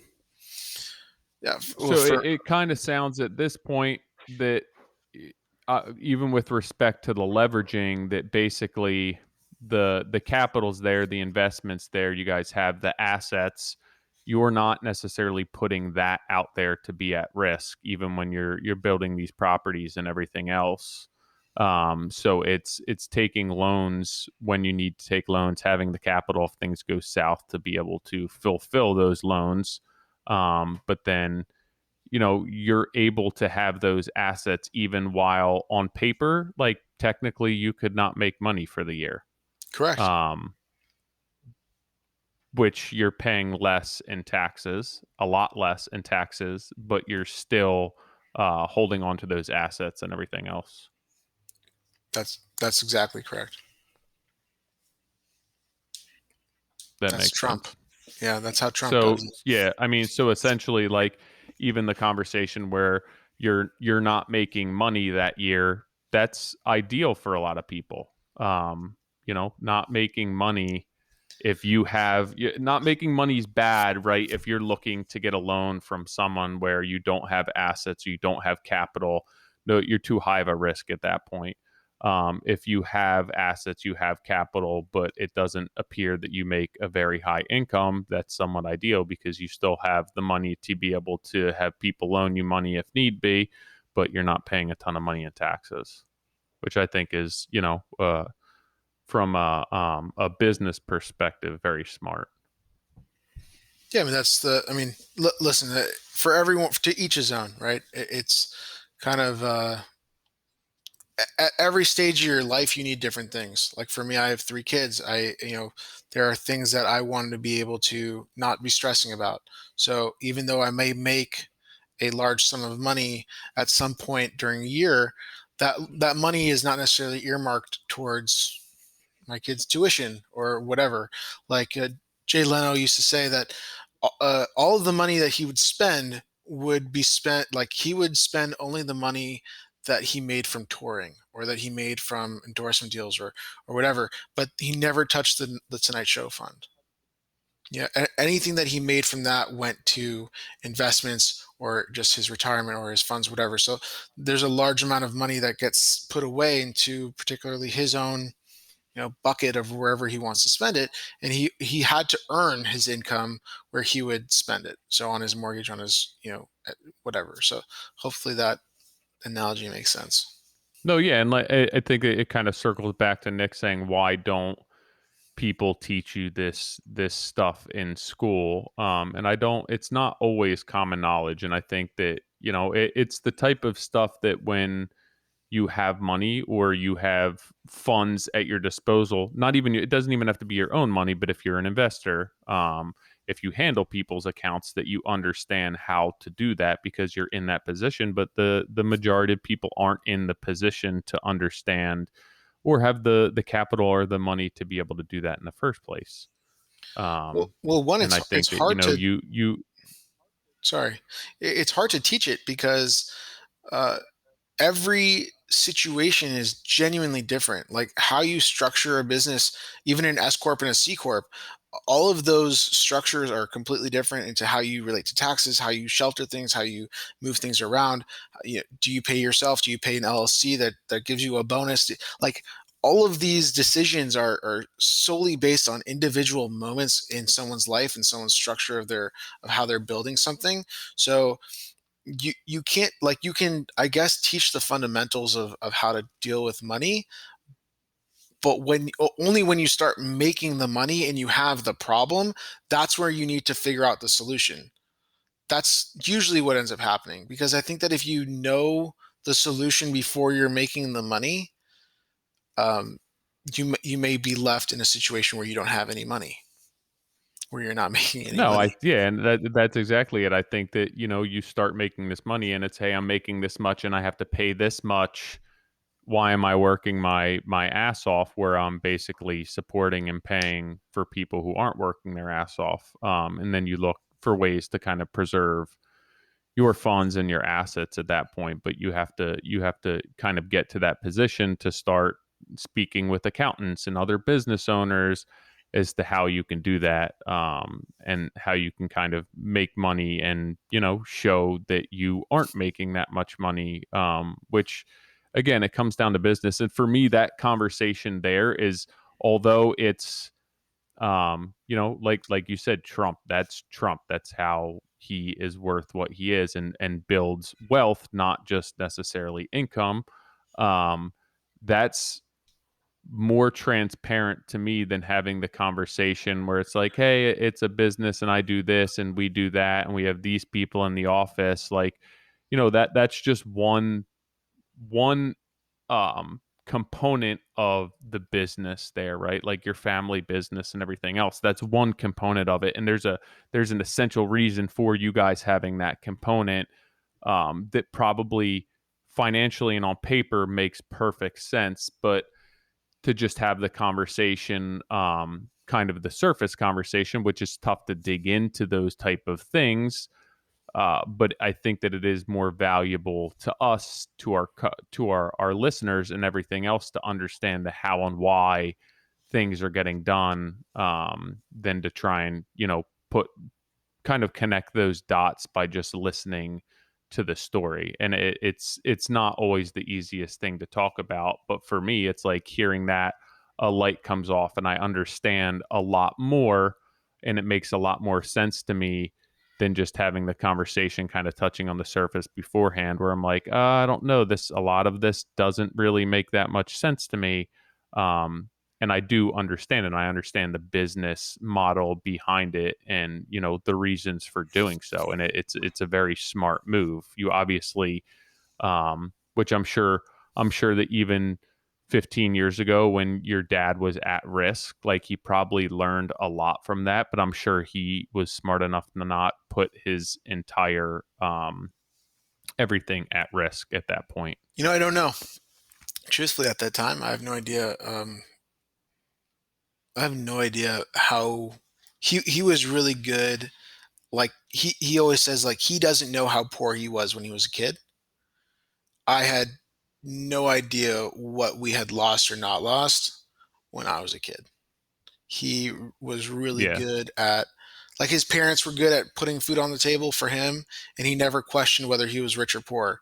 Like for me at that time, when the world kind of came crashing down, I was not even, he kept paying the mortgage and kept putting food on the table, and you know maybe the vacation stopped or something, but nothing that I would even register to be like, hey, like, man, like, I don't know. I know that he personally gave back a lot of the money that his investors had lost, which was a huge move on his part, because I remember him telling me Yeah. that and going like, listen, like if someone gives you $100,000 to invest and that investment loses, that $100,000 that person invested, that was a risk on their part. You don't have to give them back the 100,000. They lost the money. And he was very adamant about saying that the integrity of him and the people he wanted, that he wanted people to associate him with that, of saying, you know, from 2001 to 2008, I made enough money to give you back your money and make sure that you're whole, because I don't want you to lose. And that was actually a really big move on his part to do that. One, and then I think that too ended up giving people the trust to trust him again when it came to 2008, 2009, and the money was returned back, and he was able to say, "Hey, listen, we're doing this new venture. Do you want to take part in it?" And they felt comfortable and confident that Gary would take care of me. So there was a big move on his part for there. But again, I don't know the stress he might have been under. I was a kid. Yeah, I remember watching a documentary or a TV show or something with Donald Trump, and it was at one point throughout his career where things were tanking, and he was in so much debt at that point, but had the resources to come out of debt. But I don't know the exact number, but basically walks out of one of his towers and there's a homeless person on the street, and he's like, that person's whatever it is, $14 billion richer than I am, because that's how much debt he's in. And obviously, you see where he is at this point, but it's just, it's money in, money out. And he has the resources to be able to recoup from that. But it's a lifestyle that not a lot of people understand. But it is important to know, even digging into like the benefits, tax benefits of different structures of businesses and everything else. Like Nick was saying, having somebody to kind of mentor you, and why did I open an LLC? Because so-and-so told me to open an LLC. And then you have people who switch their type of business from one year to another because there's a better tax benefit. And it's like, if I had somebody to tell me all that, but that's a full-time job in and of itself, switching things around, at that. But that's when your business isn't just the construction business. That's just one part, like Brad, even, that's just one part of Brad's business that he uses as one component of the bigger business model, where it makes sense to do that. But you have to have somebody who's overseeing that, controlling all of that, or else you can't put your effort into that. Jason's efforts elsewhere right now. Your focus can't be on that end of the business. It has to be on what's in front of you. Yeah, I focus on the construction as opposed to the other which things. Is what has to happen. Yeah. That's my Nick, my cog in the engine. Nick's probably, and Nick's probably trying to figure out how he can use just NS Builders as one component of the business now. Nick's going to oversee the entire operation. Yeah, but once he starts building globally, then I don't know. That's true. I mean, the tax thing is just it's very relevant right now for me, and I've been interviewing more tax strategy people, where it's like I feel like every year in business, this is my 7th or 8th year in business, and it's like I've never really put strategy to it, and it's like now I'm investing in more real estate. I'm purchasing a new home that has investment opportunity in it. I'm starting other businesses, and it's like I'm not taking advantage of any of this stuff. And like you said, Tyler, it's like if someone said, "Hey, do this and do that, and this is how you get a better tax," I go for it. A couple of years ago, my electrician called and said, "Hey, are you an LLC or an S corp?" So I'm an LLC, and he goes, "You should file as an S corp." I'm like, "Why?" And he's like, "Read this book," and he sends me this book, and it's probably sitting on my desk somewhere. And I never read it. I called my tax accountant. I'm like, "Hey, my electrician told me to file as an S corp." He goes, "Yeah, you get a benefit from that." I'm like, "Yeah, okay. Why am I telling you this?" Yeah, like Like, Yeah. why aren't we working? Like, why aren't you bringing this to my attention? So I switched, and I had all these benefits. And it's like, and I had interviewed someone last week, and we were chatting, and he was like, "What's your goals? Business, personal, blah blah blah." And he's like, "Yeah, I mean, that's what we help with." And I mentioned it in the beginning of this podcast, and I'll mention it again. Like, I'll be on TikTok, and it will be some random guy that owns a tax firm, and he'll walk me through like, "Hey, when your kid's 8 years old, you can legally pay them $18,000 a year as long as 12. they show up Yeah. in your office for or yeah, 12. I think they raised, I don't know, $12,000 a year, and it's like that's tax deferred and all that." I'm like, okay, and and these are all these like quote unquote loopholes, as some may call them, that benefit you long term. And going back to like your reference to Donald Trump, it's like these are the ways that people create wealth by utilizing the cash they have, and investing it in things. Having cash sit in a bank does nothing. No help. It's like you're not utilizing it. It's just sitting there, and basically becoming less and less valuable over time. Yeah, they take it and make money with it. If you don't, Right. yeah. Right. I was having that conversation with Selby the other day. She's like, so we make money and then we put it in the bank, but how does the bank get money? And I was like, well, they invest your money. And she's like, They well, what do you just mean? bank. Like, That's crazy. she's like, but how do they make money? I'm like, well, they invest it. And she's like, yeah, but like we give them our money. So how? And I'm like, they take the money that you give them and then they invest that elsewhere. And then when you ask for the money back, they give you the money back, and they, whatever they made on that investment, they take, and that's their profit. And she was like, oh, like as simple as that. Her mind was just blown. Yeah. Right. And we make a percent of that. It's just like, Yeah. And sometimes they'll give you like 1%. like You're like, yeah. It's like the Grant Cardone. Like he's like, he's all over social media, and he talks about money and investing and all this stuff. And like he's a wild personality, but it's like he talks about it all the time. It's like there's no benefit of that money sitting in the bank. It's like No, it's not. But most people don't have that's my point, the is that time most to be able to pull away and be, like that's a full-time job in and of itself to be able to totally to kind of do all that. And unless you're at a certain point where like, hey, I could pay payroll of this person to be able to handle that for me, it's very difficult. Even think of like, the thing how many is times they should I be can't like, yo, I afford it. should pull money out of my checking account and invest it for the month? But it's like, I got to go like sit down at my computer and lot. Like that's how easy it is. And I still don't do it. It's, or even just like, I need to move my money from my checking over to my savings. Exactly. And it's like people It's like, oh, this pass is such through a it. hassle when Yeah. like I just have to log on my, like go on my phone and do it. Okay. Hey, Stop so the what do we think of podcast. Cardone? Do the transfer right now, Nick. Yeah. What do we think of what? Cardone. I mean, I think that what he sells whether is he's bad. a fake? Yeah, I mean, I don't even know what he sells. He just raises money. Okay, so he has a business that does that helps people sell. So selling over the phone, selling in person. Oh, That's right, basically yeah. and in my opinion, it's a little bit of a scam.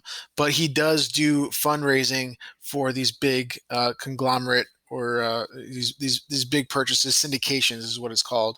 So he'll just basically raise $14 million or whatever, and then go buy a building that's producing at a 5 cap or whatever, and give that syndication whatever amount of money. And the way that people really make money in syndications is they actually charge points and fees similar to a bank, right? They might charge like 1% of the deal. So if he's buying a $14 million property and he's getting, let's say, 1%, I mean, it's a bunch of money in his pocket, So he's doing that constantly. So that's his investment vehicle for people.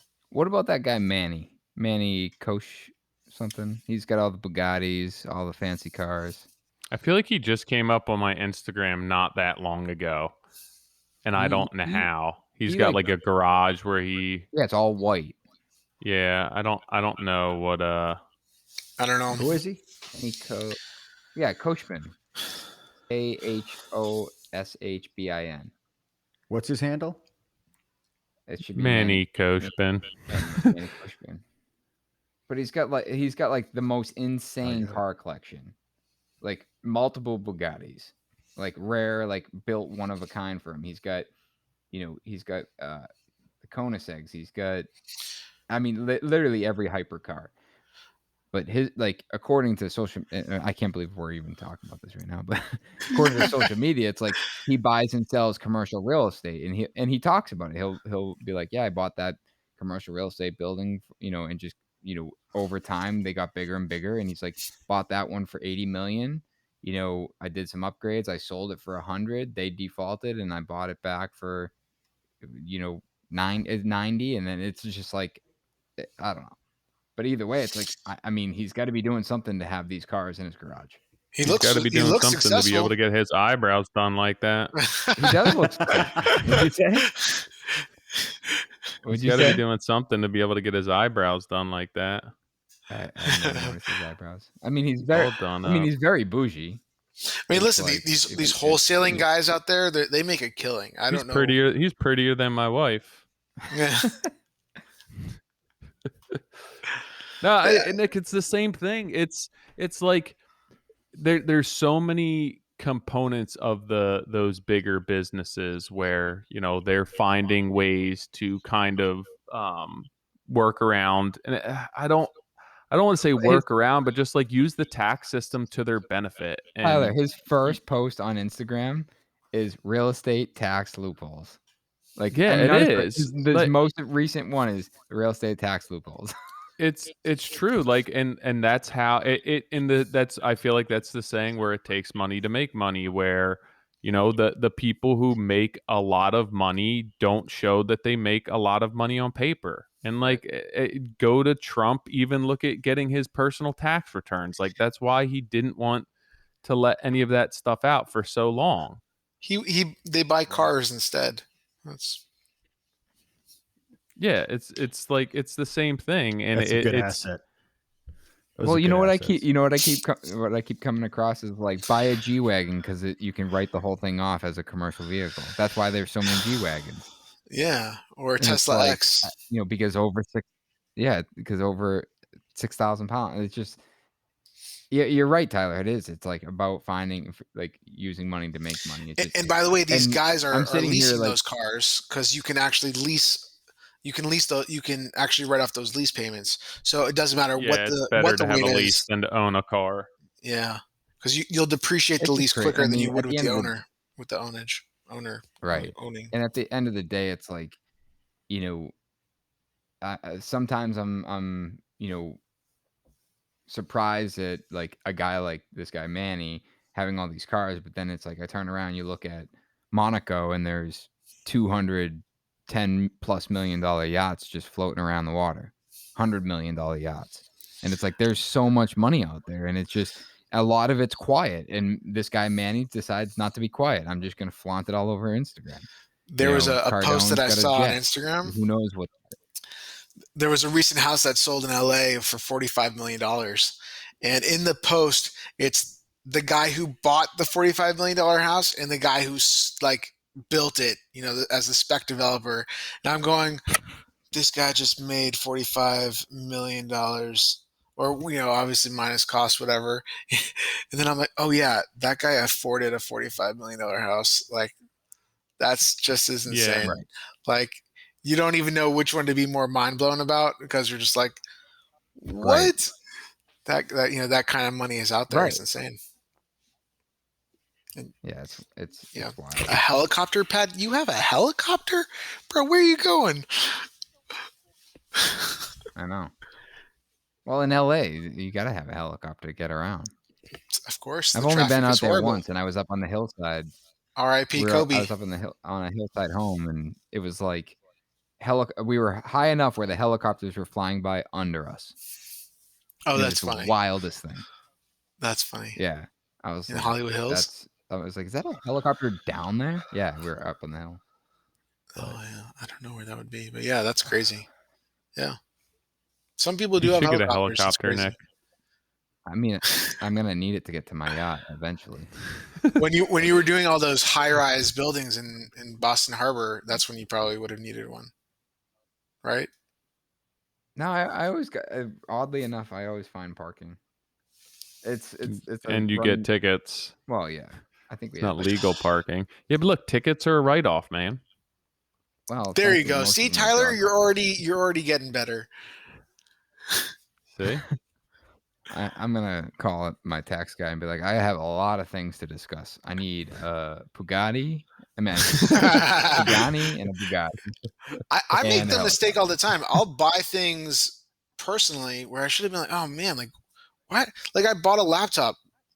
Why didn't I buy that with the business credit card? I just used my own credit Right. card, probably even used cash. Like, why didn't I think twice about that? I could have. Not only will I buy the laptop on the business credit card, I'll go to Best Buy and put it under my Best Buy account, so I'll get points on it. Damn, double dipping. What are you gonna do with all your money? I'm gonna burn it on the spec and then have nothing at the end of it all. But I was savvy at that moment, and I'll walk Yeah, out right? of Best Buy, Yeah. rock star, like it's a Bugatti underneath my Mhm. arm. There you go. Nah. Burn But it. you know, I'm gonna burn it on a Johnny, spec. Johnny is getting the experience working for these developers, being the builder for these projects. Where if he actually did decide to go do a spec build for himself sometime in the future, that would be a scenario where I'd say, he's safe to go do that. Like he's understood the process so many times on someone else's dollar that even though right now he's not making the kind of money that he maybe want to be making, or that 50-50 split, when he goes and does it on his own, he's going to be so much more well prepared for that situation. Whereas the people who want to just like jump into being a developer are nowhere near as prepared as you are. True, but I think at the same point, like I definitely want to. I think without having some sort of reins, like I want to get my own financing and do like there's 19 acres I have my eye on right now. I'm trying to talk my wife into, and I'm just trying to figure out what the feasibility is. And honestly, my biggest worry is that I'm going to overbuild each one of those lots because there's not an investor involved to kind of put the reins on it. That I'll overbuild those properties for that area, and then Are I'll you end up in the capable same of exact position. financing it yourself? I mean, I would look into getting, I'll go to a bank. That's my goal. My goal is to do it completely on our own. Why wouldn't you be willing? I don't want your money. You need to put the boss in charge, John. I know. I'm trying to. No, but why wouldn't you be willing to say, you know what, this is a project I want to take the reins on, and just get somebody that that has that experience to say, hey, listen, I'm doing this thing. It's 18 acres. It's going to be an amazing project. Do you want to be involved in some respect and kind of, teach me the ropes, show me what I need to know that I don't know. So I have. Okay. Yeah. He's like, hey, whatever you need from me. You need my money. You need my experience, whatever it is. And I'm like, every time I get into bed with that situation, I always end up as the loser. Like, just the product's great and I'm happy and I'm proud of it, but I don't have the windfall that is expected. So yes, but if you control it a little bit more, you would have it. You would be the one that can kind of say, that's what I hope. You have to kind of a lot of the times what happens, you have to lie kind of to be the ourselves. CEO. Yeah, you do. It's hard to. And I just want to make sure I'm not lying to myself, that I can handle this and bang it out, and I won't over design it or go, hey, I want to design my dream house. Because that's what everyone says. Like when they get into a flip, they're like, well, I would do it this way. It's like, what's the investment there? Not like what's you have to change your mindset, and it can't be, your run at it to make a perfect house. It has to be what the investment calls for. It's true. Which goes back. I'll give it a shot. I'm right there with you. Whatever you need, my money, my experience, whatever. I'm right here. Nick's like, wait, what? I just want to know. Well, yeah, I definitely perked up. I heard money. I just want to know what kind of car are you gonna buy? What's your dream car? Now that I'm looking at Manny's fucking YouTube. Me? All of you guys. Mine's a 67. Oh, dude, I saw one in Falmouth over the weekend. I almost sent it to you. It looked. I drool over when Johnny, when you go to those car shows or whatever, when you go to those parking lots with all those cars in there, I drool over that. I would love an old car that I can soup up and be like really, really chill and cool. I don't care what kind of car it is, to be honest. The truth is, I just know it would be sitting out in my driveway, and I would never drive it. That's my only problem with spending the money on doing it. I don't want to cruise. I mean, if I had a car, it would be that 1957 Porsche. If I was going to go for a car, but truck would be a Bronco. Straight up, I would not buy something new. Not even if you had all the money in the world. Wouldn't buy it new. Nope. Tyler, I'm not really a car guy. what would you buy? We're gonna fix our taxes and we're buying stuff. So let's figure this out. Nick, love it. Honestly, I mean, I don't know if it'd be like I'm sure I could find a tax benefit. I would buy land somewhere. Get the hell out of New Jersey. I know. I just said I'm not a car guy. I wouldn't. We're all gonna buy land. Dude, I got the lawnmower. I got that. the tractor. Dirt. Maybe I buy a dirt bike. Tyler's the Lamborghini. You guys wouldn't buy. You think? You wouldn't maybe buy I don't know. Ferraris? Maybe a Mazda Miata. Something sick. Put the top down. Cruise. Bright green Lamborghini. That's for sure what you're getting. Maybe a '98 Mazda Miata convertible. Dude, look up 5-speed a leather 356 Sportster. Look up that and tell me you wouldn't want that. Sportster's a motorcycle. No, man. A Speedster, sorry. Oh, yeah, Speedster. 356. I don't know. I mean, if you were like, yo, buy this car, it's sweet, I would. I'm not like a huge I'm this more really old looking thing. Yeah, man. Dude, I like. No, I wouldn't buy something that old. That's cool, but that would be like. I want a '69 Mercedes. I'd have to own a plantation if I drove that thing. Like, look, it looks like an old Southern man would be cruising around like smoking a cigar in that. Oh yes, and his like wife has like horses. He's going to see how his wife's doing with. It brought a whole new meaning to horsepower, right? Yeah, I don't know. I'm not like that just doesn't do it for me. I'm with you. I would buy land. I wouldn't spend money on the car. Yeah, we're all obviously buying land. Yeah, we all know that. Money. Jesus. We're talking about cars. Well, I think we're all buying land for a different reason too. Boats. Huh? No, I'm not a boat guy either. I'd buy a boat. I'd buy a big old boat. You would be buying the land to have land, just to have it? Tyler? I mean, I wouldn't necessarily buy it to develop it. I would buy it, to have it and like have privacy and maybe my own compound where I never have to leave it. Yeah. I'm just not. I'm buy an island. No, I don't want an island. I'm not like tropical. I'm just not that fancy like you. You can buy an island in Iceland. I don't know if I want to move to Iceland. They're cheap over Nova there. Scotia. I guess I don't have wants and needs that are that typical of, where it's like if I hit the lottery, I wouldn't like go buy some huge house and not work and then I'm not buy talking a new about car. lottery. I'm talking about like hundreds of millions of dollars that like you literally. That's not lottery money. No, you can't win hundreds of millions of dollars in the lottery. Can't you? I'm pretty sure you can. But that's different. Like for me, I look at it even like Jeff Bezos and everything else. Like, why is he still working? Because it's like I think he's probably similar to Elon Musk, where it's in him. Like Elon Musk talks about all the time that he's just going to work until like it's going to kill him, and that's just who I'd keep working too. Yeah. We're all like that. I would buy cars. I'd buy toys. I'm a sucker for old. There's no way you keep working. You'd show up like 1 hour for the week. No way. Nick would have his own clothing line. Yeah, I would definitely have a clothing line. You would dig into so many other things that would actually bring. No, Nick would be able to do everything that's in his head right now. He'd be printing houses. Yeah, it'd be so fun. All right, so just let's end this this podcast. If anyone's looking to invest in what's in my head, I will set up a Venmo. Does Venmo accept hundreds of millions of dollars? Oh, so let's do cash, guys. If we go fund me. I don't know if we are ending the podcast, but if we are, like the the main point that I think I wanted to make coming on here was, truthfully, you know, we talk a lot about the youth in the trade and like trying to what is it, keep craft alive, and all that sort of stuff. Like, I go back to You're just killing it today. Sorry, with the buddy. modern podcast. I know, and right? Keep crap alive. Keep crap alive.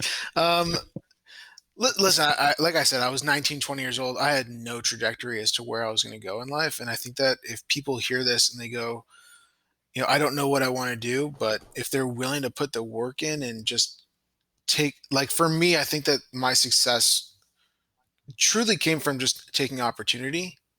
And I think that if you're listening to this and you're questioning like what you should do in your life and where you should be going and the process that you should be taking, it's truthfully take the opportunity to learn something. It doesn't matter if it's a trade or working for a general or just getting involved. If you're in love with real estate, you're in love with construction, you're in love with the trades, whatever it is you kind of pull towards, don't be afraid to just jump in, experience something, learn something. Don't be afraid to use your hands. Don't be afraid to get dirty. Don't be afraid to ask questions. It's okay to be the stupid guy in the room. Because that's basically what I did. I always say that I was kind of like a racehorse with blinders on. I wasn't paying attention to the surrounding noise around me. I was just super hyper focused on what I was doing and how I could grow and get better and constantly evolve. So that's my best advice to the people out there who are listening. I think it's really good advice. And I think so many people are afraid to ask when they don't know. And they're, afraid of being judged or, just scared that they should know more than they do in particular scenarios. And they just, by not asking, they hold themselves back. It's all the time. It's the best. It really is the best piece of advice. And I think that amongst even just the three of us, like we're constantly asking each other things and having the opportunity to have people on this podcast, yourself included, and being able to talk about things more openly, and just being honest with ourselves, like you said, it expands our, I don't know if you said horizon, but I'll go with that. Expands our horizons. It's poetic. I just ordered a new tax book on how to write off luxury cars. So send it to me when you're done, so I don't have to find that online, dude. Send you the cliff notes. Make a YouTube video. There you go. I'm going to. I'm gonna get a Lamborghini to get YouTube views, and then do a video. It works, man. Smart. It works. It says buy a Lamborghini that you cannot afford, then create YouTube content to pay for the Lamborghini with ads. That's the back of the book. One. Yep. Yeah. So I just got to figure out what color I want. I literally know people who've bought Lamborghinis to gain influence on social media. They'll do a whole bunch of content with their car, and they're willing to, like, they don't want to hold the payment or they want the cash back. So they'll actually lose 20, 30 grand on the car reselling it. And then they're stuck with all of the information that they've gotten from social media due to it. It's actually. Are you talking about Mike from ECS Homes? No, but did he do that? I don't know if he did. No, I mean, I'm pretty sure he owned a Lamborghini, but I don't think it was for that. I don't think it was for that reason. I'm just busting his balls. I think it's sweet. I definitely know guys that have done that, though. Jason. Well, that's the crazy part, is that's what we're attracted. Well, some people are attracted to. I don't run in that crowd. I'm more of like the lawnmower bicycle type crowd. Yeah. Well, that's why you bought the expensive lawnmower, so you can do expensive lawnmower content. It's a write-off. Lawnmower goes through my business. There you go. There you go. You used the right credit card on that one. Van. And the gas for it. I thought those were diesels. Some of it's gas. Yeah, some of it's gas. All right, Jason. Well, guys, I appreciate you being on and sticking with us through through Yeah, our, thanks for our the technical insight, opening up some. I know we had some mishaps in the beginning, technical difficulties. Hopefully it all works out. We made it through. Well, according to my end, we're recording 2 files, so we'll see how Cool. that. I know it says 148 and 225. Yeah. Hopefully man. it works. I'm happy to do this again. No, if it you guys definitely need it. it definitely recorded. We you haven't even given a shout out. So well, I know we talked about your YouTube, but give us a rundown of where people can find you, what your YouTube channel is, where you want people to get in touch with you, and so on and so forth. Yeah, of course. So on Instagram, I'm JJP Construction. On YouTube, I'm youtube.com/Jason Pye. And those are the best 2 outlets for me. I mean, obviously you can find me on all the other Cool, man. social media things, but that's where I spend most of my time. Awesome, man. Well, I appreciate you hopping on and joining us tonight. It was an absolute pleasure. I've true fans of what you guys are doing, and I appreciate being a part of it. Was it as bad as you thought? There was that one moment where Tyler looked at me going, "Oh man." I was like, "This is gonna get bad. This is gonna get bad." But I was skeptical. I'm not gonna lie, dude. I was skeptical.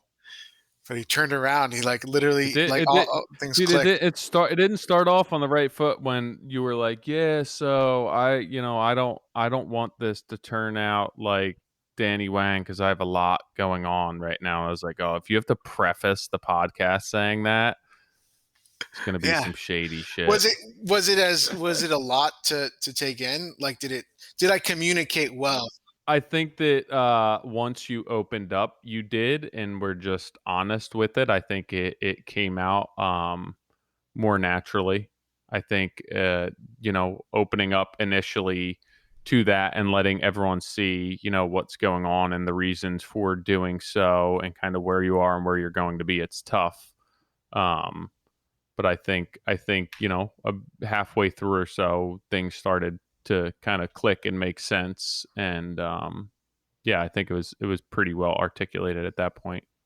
Phew, there you go. And Johnny, thanks for showing up. I also am coming in with zero. I also am coming in with no knowledge base on anything. So that's how people like it.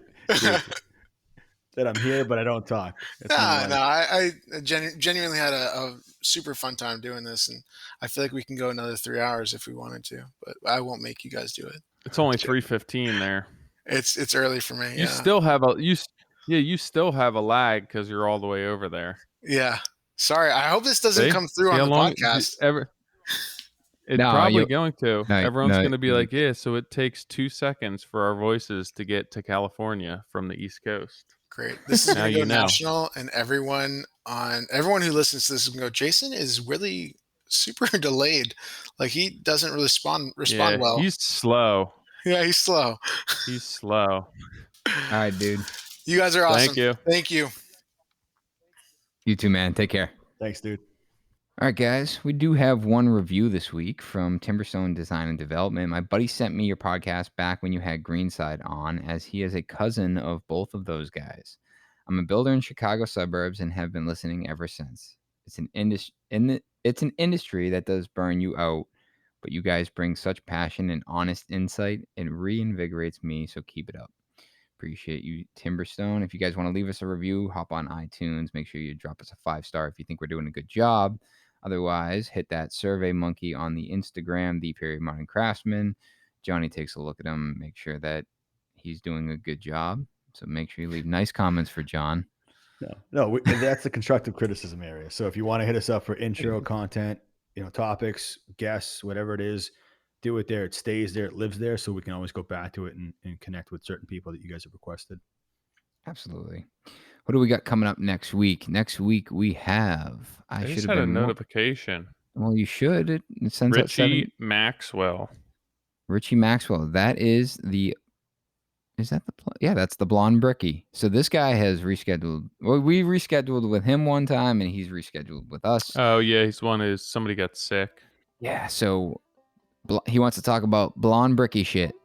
So we'll talk to him next week. That's amazing. See you guys.